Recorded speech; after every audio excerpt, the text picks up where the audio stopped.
नहीं, तुम अब तक कैसे जीवित रहे? यहाँ तक कि स्टोरी की सुरक्षा के साथ। स्टोरी की सुरक्षा, ये डोकायबी द्वारा अक्सर इस्तेमाल किया जाने वाला अभिवादन था। नक न करना बंद करो। किसी भी तरह मैं आज इस बच्चे की वजह से हिल नहीं सकता। मैंने अपनी बाहों में अंडे को छुआ। अगर यह बच्चा अच्छे से फूटा तो सभी भविष्य की योजनाएं लागू की जा सकती थी। जंग हेयिंग ने मेरी बाहों को ध्यान से देखा और पूछा, यह क्या है? एक अंडा। अंडा? कौन सा अंडा? एक डोकायबी एग। मेरे शब्दों पर जंग हेयिंग और समूह के अन्य सदस्यों की आंखें चौड़ी हो गईं। क्या सच में? मैंने हामी भरी और अंडे की ओर देखा। हर बार जब अंडा कांपता था, अस्थायी चैनल खुलता और बंद होता था। चैनल में प्रवेश करने वाले कॉन्स्टलेशंस की संख्या, एक व्यक्ति। यह अभी एक अकेला नंबर था, लेकिन जल्द ही चैनल भर जाएगा। मैं निश्चित रूप से इसे गंभीर बनाऊंगा। आइलिन मेरे शब्दों पर अपने होंठ काट रही थी। वास्तव में वह भी जानती थी। मैंने उस चीज को इंगित किया जो वह अपने दिल में सोच रही थी। क्या तुम डर रही हो कि अगला सिनेरियो और बुरा होगा? एक सिनेरियो के बाद हमेशा एक और सिनेरियो इंतजार करता है। ये सिनेरियो इससे बेहतर हो सकता है या फिर उनके द्वारा अनुभव किया गया सबसे खराब हो सकता है। आइलिन ने ऐसे बोला जैसे वह इसे स्वीकार नहीं करना चाहती थी। इसके बिना एक दुनिया सबसे अच्छी है। तुम्हें ये सोचना होगा कि क्या एक अनिश्चित जीवन वाकई बुरा है। मैं तुम्हारी क्रांति के लिए बहुत आभारी हूँ। लेकिन तुम। आइलिन ने मेरी आंखों में देखा और रुक गई। मुझे नहीं पता कि इस संक्षिप्त मुलाकात में उसने क्या देखा या महसूस किया। तुम ये सब क्यों कर रहे हो? उसने आखिरकार पूछ ही लिया। कुछ लोग कहानी का अंत देखना चाहते हैं। मैंने हमेशा की तरह जवाब दिया। यह है, क्या तुम सिनेरियो का अंत तक पहुंचने का इरादा रखते हो? कुछ ही। तब आइलिन ने बुदबुदाया, ए सीकर ऑफ द एंड। मैंने अपने ग्रह के कॉन्स्टलेशन से एक कहानी सुनी थी। कुछ कॉन्स्टलेशंस हैं जो कहानियों का अंत देखते हैं।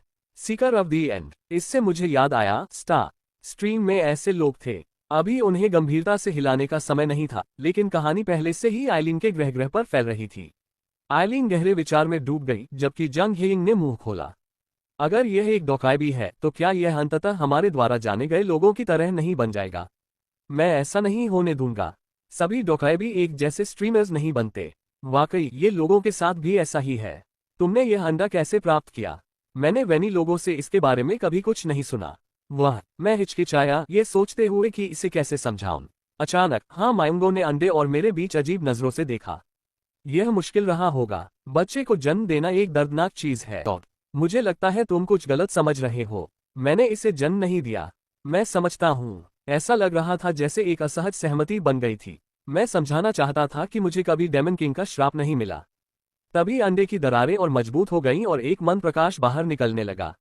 अंडे का फूटना आसन है। जिस पल का मैं इंतजार कर रहा था, वह आखिरकार आ गया। स्टार स्ट्रीम एक नए स्ट्रीमर के जन्म को देख रहा है। मैंने हाँ मायंगो, जंग हेयिंग, मार्क और आइलिन के साथ उस प्राणी को देखा जो खोल तोड़कर बाहर आया। जीवन के जन्म में कुछ अद्भुत था। टूटते खोल के बीच से एक छोटा सा पीठ दिखाई दे रहा था। जंग हेयिंग ने सफेद फर्श से ढकी उस पीठ को देखते हुए असहाय भाव से कहा, मुझे वाकई डोकायबी से नफरत है। मैं इसे एक बार फिर महसूस करता हूँ।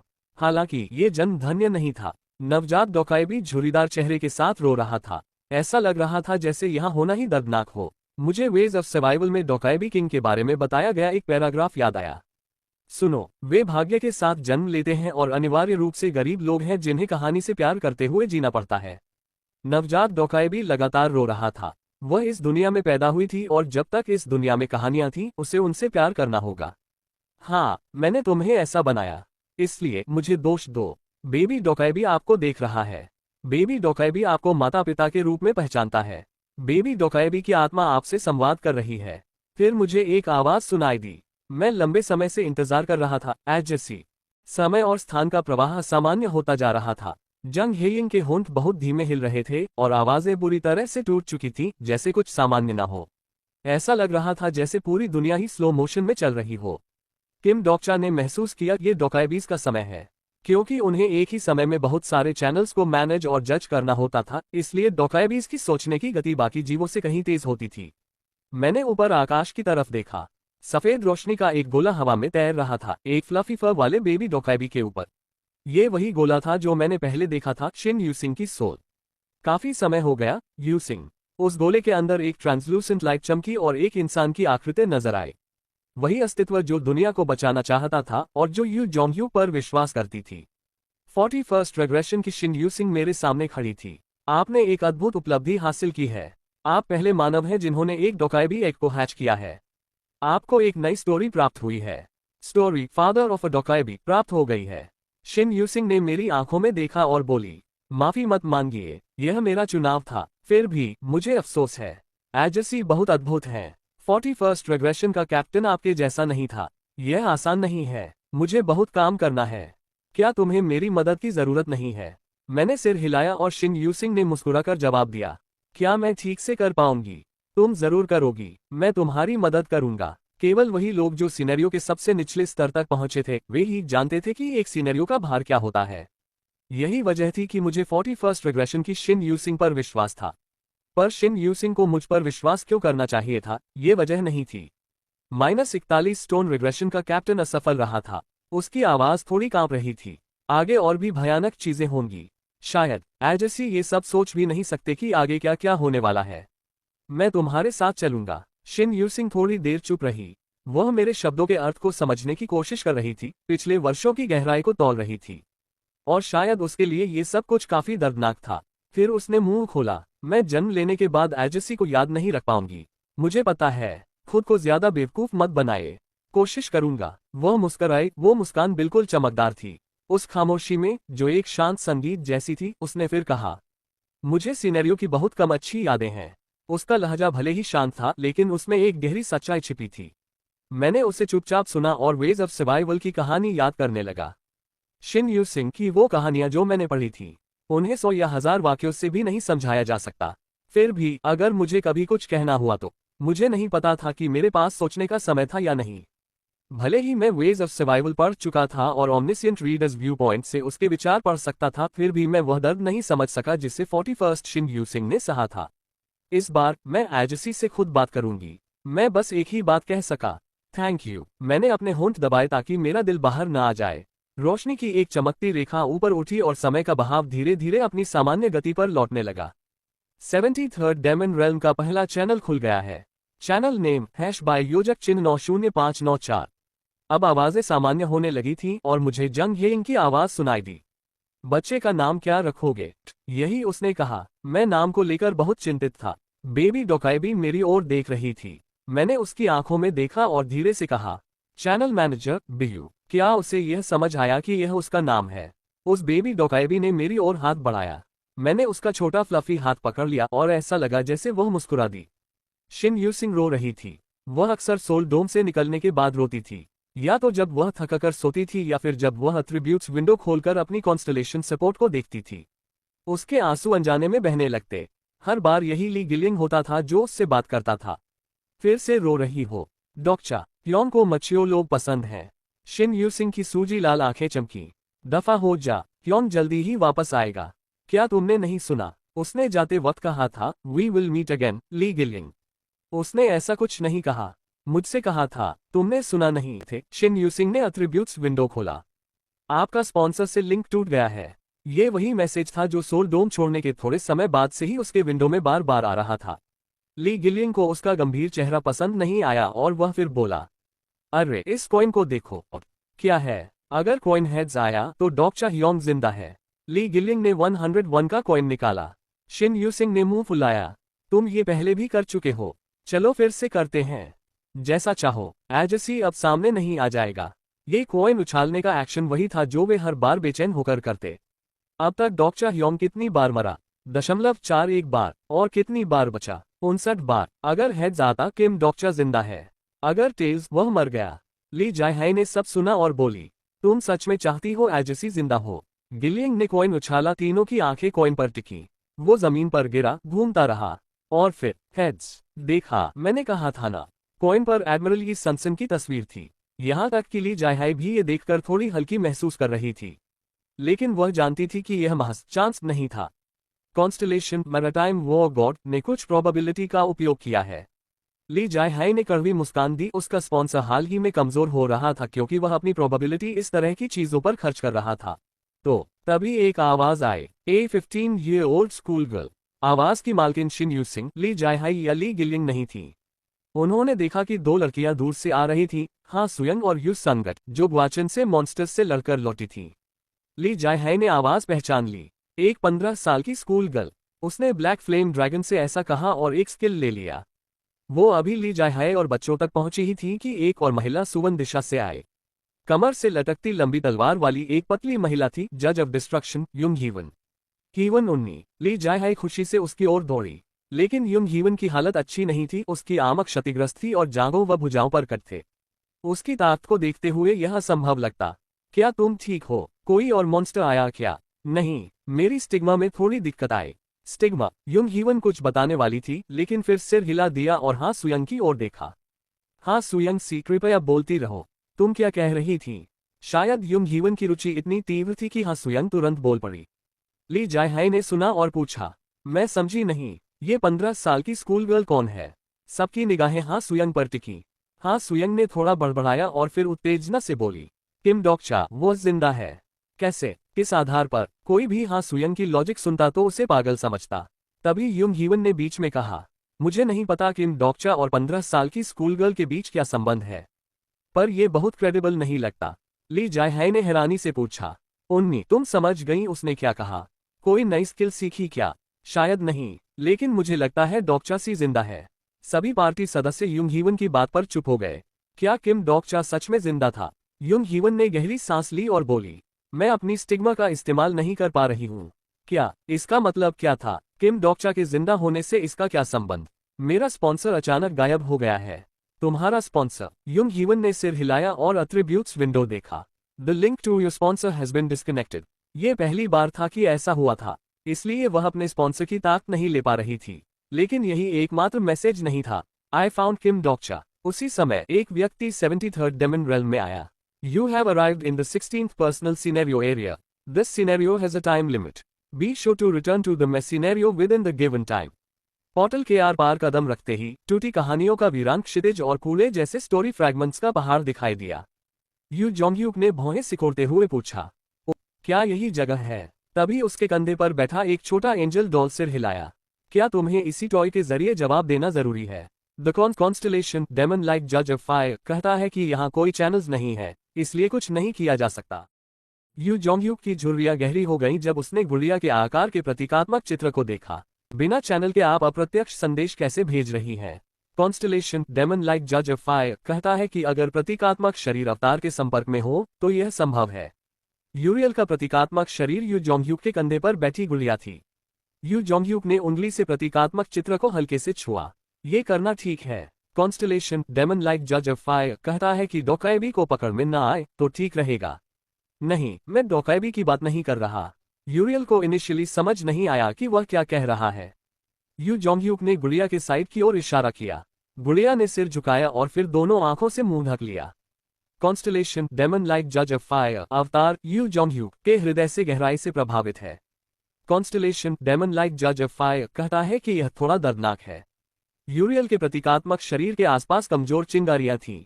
यह इसलिए था क्योंकि डेमन वर्ल्ड उसके लिए, एक आर्कएंजल के लिए, निषिद्ध था। डेमन वर्ल्ड दानव राजाओं का क्षेत्र था। यूरियल अस्वाभाविक जोखिम ले रही थी और अपनी प्रोबेबिलिटी के समाप्त होने का बोझ झेल रही थी। यूरियल ने उसकी बाहों से चिपकने की कोशिश की और यू जोंगयूक ने पूछा, किम डोकचा को ढूंढने के लिए तुम इतना क्यों कर रही हो? कॉन्स्टेलेशन डेमन लाइक जज ऑफ फायर पूछता है कि क्या ये तुम्हारे लिए भी वैसा ही नहीं है? इसमें गलतफहमी लगती है। मैं वास्तव में डेमन वर्ल्ड ओरिजिनली वह जगह थी जहां वह कभी नहीं आता। यहाँ की कठिनाई उसी स्तर के अन्य सिनेरियो से तुलना न करने लायक थी। ये राहत की बात थी कि यह 73rd डेमन रेल्म था। यहाँ कोई दानव राजा नहीं था और शासक अधिक से अधिक एक ड्यूक होगा। इतना तो कोशिश करने लायक था। सबसे ऊपर वह अपने पिछले रेग्रेशंस के इसी बिंदु पर की तुलना में बहुत मजबूत था। मुझे बस ये पसंद नहीं कि लोग मेरा भेष बनाएं। किम डोकचा हो या कोई और, इससे फर्क नहीं पड़ता। कॉन्स्टेलेशन डेमन लाइक जज ऑफ फायर हंस रहा है। डेमन वर्ल्ड में कई उपयोगी वस्तुएं भी हैं। कॉन्स्टेलेशन डेमन लाइक जज ऑफ फायर जोर से हंस रहा है। एक बार और ऐसा करो और मैं तुम्हारा शरीर फाड़ दूंगा। यू जोंगयूक ने सिर घुमाया और व्यापक क्षितिज की ओर देखा।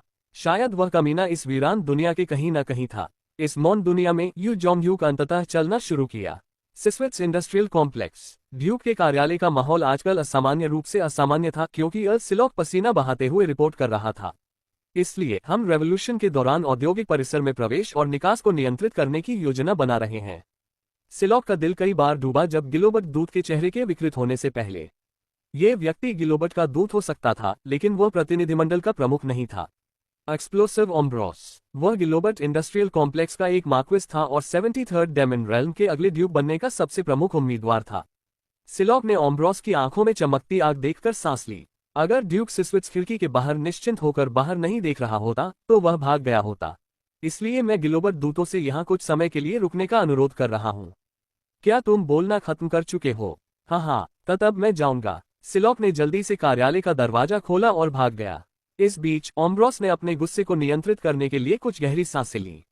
यह एक परेशान करने वाला हालात था, लेकिन वह सामान्य रूप से काम नहीं कर सकता था, क्योंकि 73rd डेमन रेल्म में सबसे मजबूत अस्तित्व सिस्विट्स उसके पीछे था। ड्यूक सिस्विट्स ने खिड़की से बाहर देखते हुए कुछ देर तक मुस्कुराया। ऐसा हुआ। मुझे क्या करना चाहिए? माफ करना, लेकिन तुम नहीं जा सकते। कृपया कुछ समय के लिए सिस्विट्स इंडस्ट्रियल कॉम्प्लेक्स में रुको। अंततः ओम्ब्रोस फट पड़ा। क्या तुम नहीं जानते कि ये शब्द कूटनीतिक समस्याएं पैदा कर सकते हैं? तुम बहुत संवेदनशील हो। ये सिर्फ गठबंधन के दूतों के लिए एक सुरक्षा उपाय है। क्या ये रेवोल्यूशन के कारण है? 7 निष्पादकों और 2 मार्क्विस की मौत हो चुकी है। ऐसा लंबे समय से नहीं हुआ। रेवोल्यूशनरी सिनेरियो का अंतिम चरण तब शुरू होगा जब परिसर के सभी निष्पादक मर जाएंगे। सख्ती से कहें तो ड्यूक सिस्विट्स अभी संकट में था। उसके शब्दों के विपरीत ड्यूक सिस्विट्स के चेहरे पर कोई संकट का भाव नहीं था। ओम्ब्रोस को यह विरोधाभास पसंद नहीं था और उसने शिकायत की, इस समय एक रेवोल्यूशनरी का आना। तुम अपनी प्रतिष्ठा बचाना चाहते हो, ड्यूक सिस्विट्स? वाकई, मुझे लगता है यह मजेदार है। सिस्विट्स में 30 साल बाद कोई रेवोल्यूशनरी आया है। कभी कभी इस घटना की जरूरत होती है। तुम कॉन्स्टलेशंस की तरह बोल रहे हो। क्यों नहीं? कहानी सिर्फ कॉन्स्टलेशंस से ही संबंधित नहीं है। ओम्ब्रोस ने हंसी उड़ाई होती अगर कोई साधारण अवतार यह कहता, लेकिन ड्यूक सिस्विट्स को ऐसा कहने का हक था। वह ऊपरी स्तरीय कॉन्स्टलेशंस के बराबर नहीं था, लेकिन सिस्विट्स एक ऐसा राक्षस था जो 400 साल से 73rd डेमन रेल्म पर राज कर रहा था। डेमन किंग कॉम्पिटिशन शुरू होने से पहले जितनी ज्यादा कहानियां हो उतना अच्छा है। जो ज्यादा शक्तिशाली रेवोल्यूशनरी आएगा मेरे लिए उतना बेहतर होगा। उसने कभी यह नहीं सोचा कि रेवोल्यूशन उसे हरा सकता है। तुम इतने आश्वस्त क्यों हो कि तुम रेवोल्यूशन रोक सकते हो? ओम्ब्रोस ने पूछा। तुम क्या सोचते हो? ओम्ब्रोस की आंखें सिकुड़ गईं। शायद यह एक स्पष्ट कहानी थी। सिस्विट्स ने इस घटना में 2 मार्क्विस खो दिए थे। मुझे उम्मीद है तुम गिलोबर्ट को धोखा नहीं दोगे। हाँ, किसने कहा? यह मैं व्यक्तिगत रूप से कह रहा हूँ। मैं भी तुम्हें एक सलाह दूंगा। क्या तुम सोचते हो कि ड्यूक गिलोबर्ट डेमन किंग बन सकता है? ओम्ब्रोस को शब्दों से थोड़ा गुस्सा आया। सिस्विट्स ने उसे सोचने का समय नहीं दिया। या क्या तुम सोचते हो कि मेल्डन और बकन नए डेमन किंग बन सकते हैं? सवाल का जवाब नहीं दे सकता। नहीं, तुम दे सकते हो, क्योंकि हर कोई जानता है कि 73rd डेमन रेल्म के 4 ड्यूक में सबसे मजबूत कौन है। ओम्ब्रोस ने निगल लिया। ये शांत घोषणा कितनी डरावनी लग सकती थी। एक बार फिर 73rd डेमन रेल्म के सबसे पुराने ड्यूक को नजरअंदाज नहीं किया जा सकता था। यह आसान नहीं होगा। मेल्डन ने वीडिस के साथ हाथ मिलाया है। वह अकेला नहीं है जो कॉन्स्टलेशंस की शक्ति उधार ले सकता है। ये शब्द ड्यूक सिस्विट्स ने जवाब देने के बजाय खिड़की के बाहर आसमान को देखा। डोकाएबीज जल्द आएंगे। फिर अगला क्या होगा? अब रात का आसमान पूरी तरह अंधेरा था। हालांकि जल्द ही रात के आसमान में कई सितारे होंगे। फिर अन्य डेमन किंग्स कॉन्स्टलेशंस के उदय के जवाब में दिखाई देंगे। मार्क्वस ओम्ब्रोस को हृदय हिलाने वाली अनुभूति हुई। अंततः 73rd डेमन रेल्म एक उचित सिनेरियो के लिए युद्ध क्षेत्र बनेगा। क्या चैनल लिएजोन अभी तक है? मैंने बयूरो में अनुरोध भेजा है। इस क्षण ओम्ब्रोस ने समझा कि सिस्विट्स ने समर्थन क्यों नहीं मांगा। एक बार डोकैबीज आए और पूर्ण स्तरीय सिनारियो शुरू हुए, कॉन्स्टलेशंस बड़े घटनाओं की ओर आकर्षित होंगे। अचानक उसके दिमाग में कुछ विचार आए। पूर्ण स्तरीय डेमन किंग कॉम्पिटिशन शुरू होने से पहले थोड़ा मनोरंजन होना अच्छा रहेगा। कॉन्स्टलेशंस को कत्लेआम पसंद है। क्या इसी कारण तुम रेवोल्यूशन को अकेला छोड़ रहे हो? सिस्विट्स ने धुएं को अजीब मुस्कान के साथ देखा। ओम्ब्रोस ने कड़वाहट से सांस ली। तुम बुराई पैदा हुए हो। इस दुनिया का हर संघर्ष एक वस्तु था। अब सिस्विट्स औद्योगिक परिसर के कई नागरिकों की जाने कॉन्स्टलेशंस के ध्यान के लिए बेच रहा था। शुक्रिया इस तारीफ के लिए। ओम्ब्रोस ने थकान से सिर हिलाया। अगर उसने यह उत्पादन योजना बनाई थी तो ड्यूक सिस्विट्स निश्चित रूप से बड़े झटके की तैयारी कर रहा होगा। औद्योगिक परिसर में होने वाली घटनाओं का अनुमान लगाना मुश्किल नहीं था। फैक्ट्री में गति दिखाई दे रही है। ड्यूक के पास सबसे शक्तिशाली कहानी हथियार फैक्ट्री। ड्यूक सिस्विट्स ने हामी भरी। मैंने पहले से ही इसे तैयार कर लिया है, तुम जल्द ही देखोगे। ओम्ब्रोस की आंखों में उत्सुकता भर गई। 73rd डेमन रेल्म का सबसे शक्तिशाली व्यक्ति, उसे कार्रवाई में देखना आम अवसर नहीं था। फिर #BI-90594 चैनल सिस्विट्स इंडस्ट्रियल कॉम्प्लेक्स क्षेत्र में बनाया गया है। ओम्ब्रोस ने संदेश सुना और आश्चर्य से खड़ा हो गया। क्या तुमने पहले से डोकाएबीज को बुलाया? ड्यूक सिस्विट्स के चेहरे की अभिव्यक्ति देखकर ओम्ब्रोस ने समझा कि यह योजना का हिस्सा नहीं था। कार्यालय का दरवाजा खुला और कोई भागकर अंदर आया। ड्यूक, माफ कीजिए, लेकिन मेरे पास एक आपातकालीन रिपोर्ट है। यह अर्ल सिलॉक था जो पहले यहां से भागा था। सिस्विट्स ने तुरंत अपनी चेहरे की अभिव्यक्ति संभाली और जवाब दिया। बताओ। उसकी रिपोर्ट शायद नए चैनल के उदय से संबंधित थी। हालांकि सिलॉक के मुंह से अप्रत्याशित शब्द निकले। फैक्ट्री पूरी क्षमता से काम नहीं कर रही। ड्यूक सिस्विट्स ने शर्मिंदा अभिव्यक्ति बनाई। यह क्या मतलब है? क्या मैंने इसे फिर से भरने को नहीं कहा? वह लगता है कि काम करने आए सभी नागरिकों ने कहानी के टुकड़े चुरा लिए हैं। ओम्ब्रोस ने स्थिति को समझते हुए कहा, लगता है ये रेवोल्यूशनरी अपने दिमाग का इस्तेमाल कर रहा है। शायद डोकाएबीज पहले उसके कारण चले। यह असंभव है। बयूरो के साथ बातचीत अभी खत्म नहीं हुई। ड्यूक सिस्विट्स ने अप्रत्याशित स्थिति पर भौहें सिकुड़ी और तुरंत निर्देश दिए। सुपरवाइजर्स और गुलामों को क्षितिज पर भेजो। उन्हें और कहानी के टुकड़े इकट्ठा करने को कहो। मैंने पहले ही भेज दिया है। हालांकि ड्यूक सिस्विट्स को यह एहसास नहीं हुआ कि रिपोर्ट खत्म नहीं हुई थी। अर्ल सिलॉक के कंधे डर से झुक गए, जैसे वह ड्यूक की प्रतिक्रिया से डर रहा हो। बस, मैंने कहानी के टुकड़े इकट्ठा करने गए सुपरवाइजर से संपर्क खो दिया। सिस्विट्स इंडस्ट्रियल कॉम्प्लेक्स के पास क्षितिज जंग हेयिंग ने मरे हुए सुपरवाइजर के शरीर को लात मारी और कहा, लगता है ड्यूक ने काफी समय से तैयारी की है। इस पैमाने का संग्रहण ऑर्डर करना। ये हजारों गुलामों के साथ एक अतिरिक्त बड़ा संग्रहण था। स्थिति हल हो गई थी, लेकिन अगर हम थोड़ा और देर करते तो खतरा हो सकता था। जब मेरा अवतार शरीर अभी पूरा नहीं हुआ था तो फैक्ट्री के खिलाफ पूर्ण स्तरीय युद्ध शुरू करना असंभव था। अगर ये कहानी के टुकड़े फैक्ट्री में प्रवेश कर जाते तो हालात और खराब हो जाते। तुम अच्छे हो। मैंने अपने पास हाँ मायुंगो की ओर देखा। उसे पता था कि ड्यूक इस तरह चलेगा। अगर हाँ मायुंगो जासूस नहीं होता तो मुझे योजना को अमल में लाने का सटीक समय अनुमान नहीं लगता। हाँ मायुंगो मेरी तारीफ से खुश होकर हंसा। मैं कौन हूँ? क्या मैं ब्रेन ऑफ मीनोसॉफ्ट नहीं हूँ? अगर तुम कभी कॉन्स्टलेशन बनो तो इसे अपने विशेषण के रूप में इस्तेमाल कर सकते हो। मैंने हाँ मायुंगो की ओर मुस्कुराया। पहले मुझे इस व्यक्ति के साथ एक पक्ष होने में अच्छा नहीं लगा। अब मुझे लगता है कि यह बुरा चुनाव नहीं था। गुलामों को यहाँ लाओ। मैं पहले उन लोगों की मरम्मत शुरू करूंगा जो अभी भी संभले हुए हैं। अब जब मैंने ठीक से युद्ध छेड़ने का फैसला किया तो मुझे आइलीन और नागरिकों से कुछ अलग महसूस हुआ। मैंने उन्हें देखा और अपने हृदय को नियंत्रित किया। कॉटन कैंडी की तरह दिखने वाली बेबी डोकाएबी मेरे कंधे पर बैठी और चिल्लाई। उसकी यादें वापस नहीं आई थी, लेकिन हर डोकाएबी में स्ट्रीमर की प्रवृत्ति होती थी। वे उन सिनारियोज को भर देते थे जहां कहानी होनी चाहिए। एक नया उपसंक्रमण आया है। उपसंक्रमण गुलामों को मुक्त करो शुरू हो गया है। धन्यवाद। मैंने हल्के से उसके सिर को सहलाया और बियू चिल्लाई। मुख्य सिनेरियो में प्रवेश करना मेरे लिए संभव न हो, लेकिन जब भी मौका मिले मैं उपसंक्रमण प्राप्त कर सकता था। यह अस्थायी उपाय हो सकता है, लेकिन अगर मैं उपसंक्रमण जमा करता रहा तो मैं ड्यूक का सामना करने के लिए पर्याप्त ठीक हो सकूंगा। किम डोक्चा ने सोचा, कोई जल्दी नहीं है। समय अभी मेरे पक्ष में है। मुझे डेमन वर्ल्ड के सिनेरियो को सुरक्षित रूप से पार करने के लिए पूरी तरह तैयारी करनी होगी। मैंने ये गंभीरता से सोचा, कम से कम जब तक मुझे एक अप्रत्याशित संदेश नहीं सुनाई दिया। एक नया कॉन्स्टलेशन #BI-90594 चैनल में प्रवेश कर गया है। आज का वीडियो यही खत्म करते हैं। वीडियो को लाइक करें, चैनल को सब्सक्राइब करें और अगली बार फिर मिलेंगे एक नई कहानी के साथ। Bye bye.